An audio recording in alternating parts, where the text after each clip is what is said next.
O texto que eu escolhi foi o Manifesto do Partido Comunista.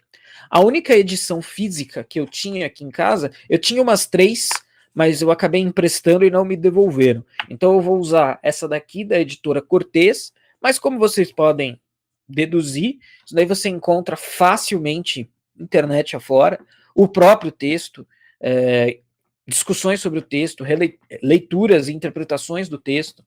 Vale lembrar já logo de cara que o Manifesto Comunista, né, ou o Manifesto do Partido Comunista, é um panfleto, né? Ele é um panfleto de 1848, então tem aí aproximadamente um pouco mais de 170 anos, né? Em 2048, evidentemente, ele vai completar 200 anos, né? Mas tem pouco, então 170 aí, um pouco mais que 150 anos, portanto, ele foi redigido, não é de autoria exclusiva do Marx, né? Mas é o Marx junto com o Engels, né? O Engels era a fonte financeira aí do Marx, além da parceria intelectual. Então isso já antecipo aqui algumas coisas sobre o nosso texto de abertura. Então a gente vai ler, a gente não vai ler, na verdade, a gente deveria ler, mas por aquela razão que eu coloquei, não tem cabimento ler, eu abrir aqui, tal. Não rola, para essa dinâmica nossa aqui de live de YouTube não rola. Mas a gente vai passar por momentos importantes, né? Eu já sei mais ou menos o que eu gostaria de mostrar hoje, de ler, discutir, mostrar e comentar hoje com vocês. E aí a gente estende isso até encerrar. Olha, encerramos o assunto Manifesto do Partido Comunista. Nessa edição aqui que eu estou mostrando, eu comprei essa edição aqui porque ela é boa, tá? É uma boa edição. Então, eu queria só mostrar, como eu disse, é um panfleto, e eu queria mostrar brevemente a dimensão do texto para vocês aqui. Vamos lá. Então, o Manifesto do Partido... O livro ele tem um pouco mais de 100 páginas, né? Mas olhem só, tudo isso que está aqui é prefácio, é introdução explicativa. O Manifesto do Partido Comunista, propriamente, é só isso aqui, tá? Então, de fato, é um texto curto, pela óbvia razão que eu acabei de aludir, que ele foi escrito como um panfleto, né? Ele não foi... não é panfleto no sentido talvez mais imediato que venha na nossa cabeça, né? De um papelzinho, não é nesse sentido, mas é quase isso. É quase isso. Uma coisa bem simples, simples na sua redação, simples na sua exposição, e para ser distribuído com facilidade, né? Então essa era um pouco a ideia, a natureza do Manifesto do Partido Comunista, né? Então essa edição que eu tenho aqui, inclusive fisicamente ela tá meio destruidinha, eu preciso comprar uma mais decente, mas é da editora Cortez aqui, como eu disse. Ela tem, eu devo ter, como isso faz muito tempo, eu não me lembro mais. Prólogo do José Paulo Neto. Eu acho que eu comprei por causa do texto analítico que vem antes, tá? Não me recordo mais, porque já faz tempo que eu comprei. Eu tinha outras edições que eu emprestei e não me devolveram. Quem porventura quiser comprar, evidentemente, né, desnecessário aí dizer que você encontra isso com extrema facilidade e muito barato, porque o livro é curto, mas se não quiser comprar também, você encontra isso grátis. Aliás, tem um site, para quem lê inglês, né, quiser ler tudo do Marx, tem o site chamado marxists.org. Eu acho que é .org. Deixa eu conferir aqui se é isso. Acabei fechando a tela que eu precisava aqui. Deixa eu ver se é Marxists.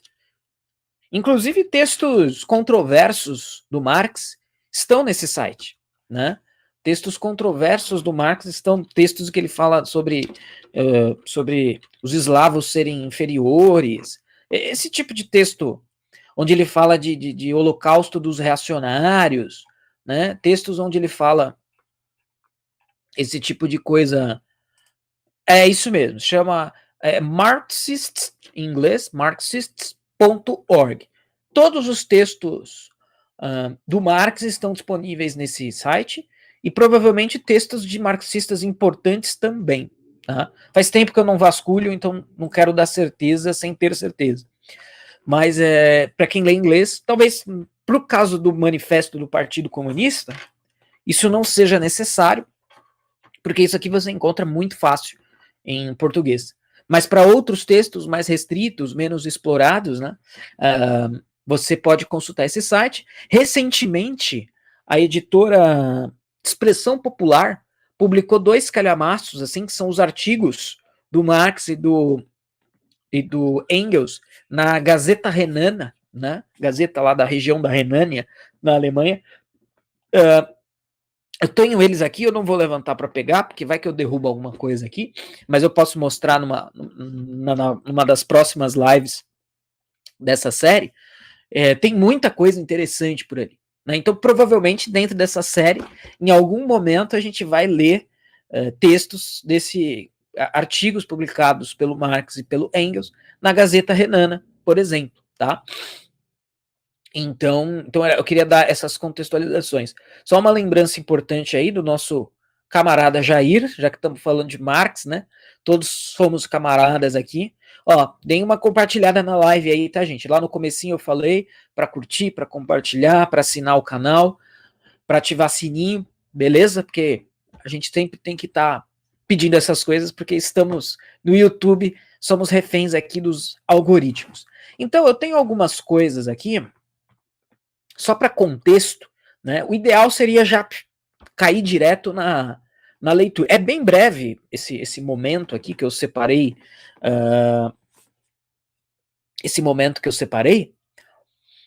porque de repente a pessoa está totalmente às cegas, né? A pessoa está totalmente. A gente tem por objetivo aqui atender essas pessoas também, né? A gente quer atender a pessoa que é honesta, é sincera, quer aprender, mas ainda não está dentro desse nosso mundo, né? Às vezes a gente já está tão dentro desse mundo que a gente já vai direto na veia e precisa dar uma contextualizada, né? Então, o Manifesto Comunista, o Das Kommunistische Manifest, né? Originalmente denominado Manifesto do Partido Comunista, né?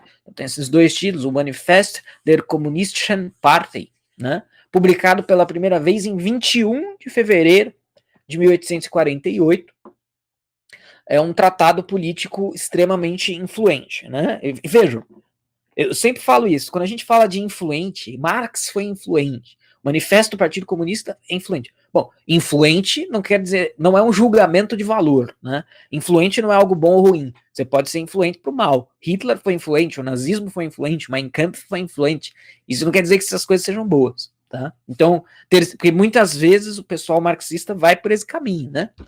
Fala, não, foi influente, então, obviamente que foi importante. Bom, influente é uma coisa, importante é outra. Né? Perdão, influente é uma coisa, bom ou ruim são outras coisas. É claro que se foi influente, inevitavelmente foi importante, mas importante também não é um julgamento de valor, coisas ruins são importantes. Né?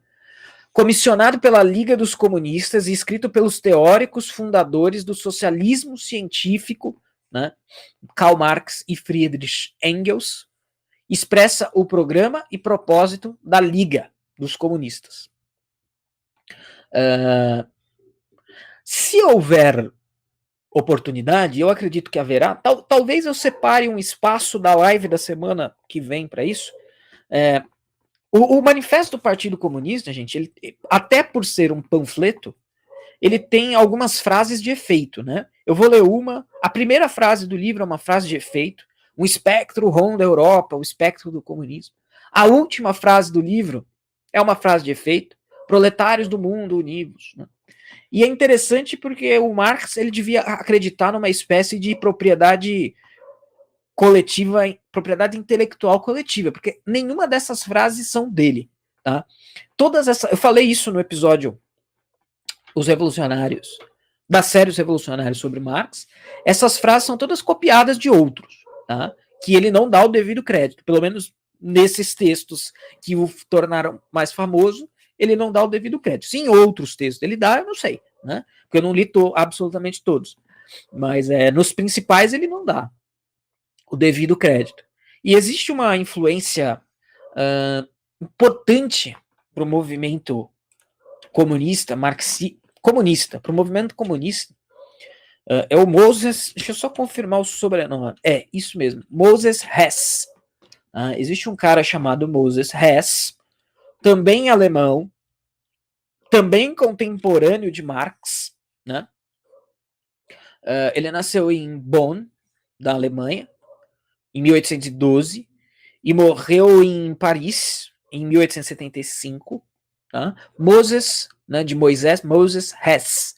Esse cara é um cara que ofereceu muitos insights também para o comunismo, que o Marx absorve, ou que o Marx se apropria. Uma dessas frases de efeito, proletários do mundo, vocês não têm nada a perder a não ser suas próprias. Se eu não me engano, essa frase, proletários do mundo, vocês não têm nada a perder a não ser os seus grilhões, né? Se eu não me engano, essa frase é uma frase apropriada do Moses Hess, né? Então o Marx era praticante aí de uma espécie de propriedade intelectual coletiva. Tá? Então, gente, falando em live da semana que vem, talvez na semana que vem eu tire um espaço para falar desse Moses Hess. O link para a live da semana que vem está aqui na descrição, tá? Então é importante que vocês já curtam esse vídeo, já ativem o sininho para esse vídeo especificamente. Isso dá uma força aqui para a gente. E vocês já se programam também para a semana que vem, para o próximo episódio aqui da nossa série, tá bom? Então, rapidamente aqui contextualizando ainda, né, o Manifesto Comunista foi escrito no meio de um grande processo de lutas urbanas das revoluções de 1948, também chamada de Primavera dos Povos. Um processo revolucionário de quase um ano que atingiu os principais países europeus. E é uma análise da Revolução Industrial contemporânea a ela. Né? Então, isso também é um ponto importante. É muito nítido, é muito perceptível que essa obra é uma obra contextualizada no ambiente da Revolução Industrial. E a gente sabe que lá no primórdio da Revolução Industrial, o negócio era meio pesado mesmo. Meio não, né? Era bem pesado, né? Criança que tinha mãozinha pequena trabalhando nas máquinas para facilitar o trabalho, jornadas de 16, 18 horas, essas coisas existiam, né? Então dá para a gente ter uma leve compreensão do porquê surgir uma obra com esse contexto, pelo menos, né? Diversos outros pensam, por exemplo, quando a gente lê os romances do Charles Dickens, né, eles também são ambientados nessa atmosfera de revolução industrial, né? Então, onde o negócio era, ninguém é louco de dizer que era gostoso, né? Que a qualidade de vida, as condições de vida eram agradáveis, eram gostosas. Não eram. Não era. Só que, claro, no Charles Dickens a salvação vem de outro lugar. Né? A salvação não vem pelo comunismo, pela ditadura do proletariado, né? Mas no sentido de relato da atmosfera, relato do ambiente, de fato, né? Não era dos mais agradáveis, né? Não era o tipo de época que você fala, nossa, queria ser um trabalhador da indústria inglesa na aurora da Revolução Industrial, né? Mas prosseguindo aqui, então, duas de suas maiores reivindicações foram reformas sociais. A conquista da diminuição da jornada de trabalho de 12 para 10 horas, né? E o voto universal, embora apenas para homens. Né? Então, esse é um tipo de pauta importante e sintética, né? Sintetizante para o Manifesto Comunista.